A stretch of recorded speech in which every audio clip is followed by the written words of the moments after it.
Hi friends, പുതിയൊരു വീഡിയോയിലേക്ക് എല്ലാവർക്കും സ്വാഗതം. അങ്ങനെ ബാലേന്ദ്രൻ വേഗം തന്നെ ഹോസ്പിറ്റലിലേക്ക് എത്താണ്.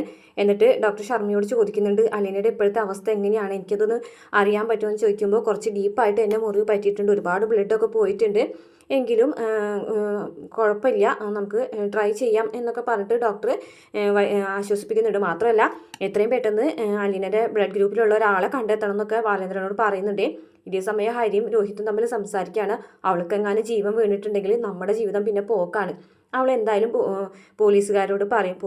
ഹോസ്പിറ്റലിൽ എത്തിയിട്ടുണ്ടെങ്കിൽ ഉറപ്പായിട്ടും പോലീസ് കേസാവും.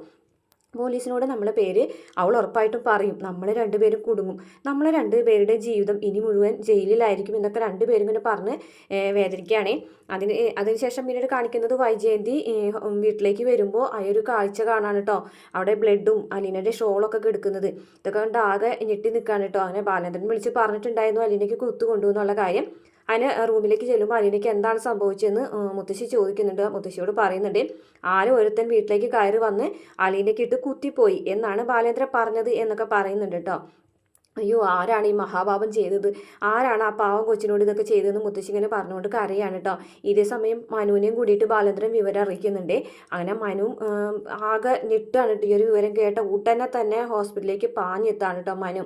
അപ്പോൾ എന്തായാലും ഡോക്ടർ ശർമ്മ വീണ്ടും ഓരോരുത്തരൊക്കെ വിളിക്കുന്നുണ്ട് കേട്ടോ, ബ്ലഡ് ഗ്രൂപ്പ് അറിഞ്ഞിട്ട് ആരെങ്കിലും കിട്ടുമെന്നൊക്കെ അറിയാനായിട്ട്. അവസാനം വൈജയന്തിയുടെ ബ്ലഡാണ് ചേരുന്നത്, പക്ഷെ അതിന് സമ്മതിക്കുന്നൊന്നുമില്ല വൈജയന്തി. ഇത്രയാണ് പ്രമോൽ കാണിച്ചിട്ടുള്ള വീഡിയോ. ഇഷ്ടപ്പെട്ട ചാനൽ സബ്സ്ക്രൈബ്.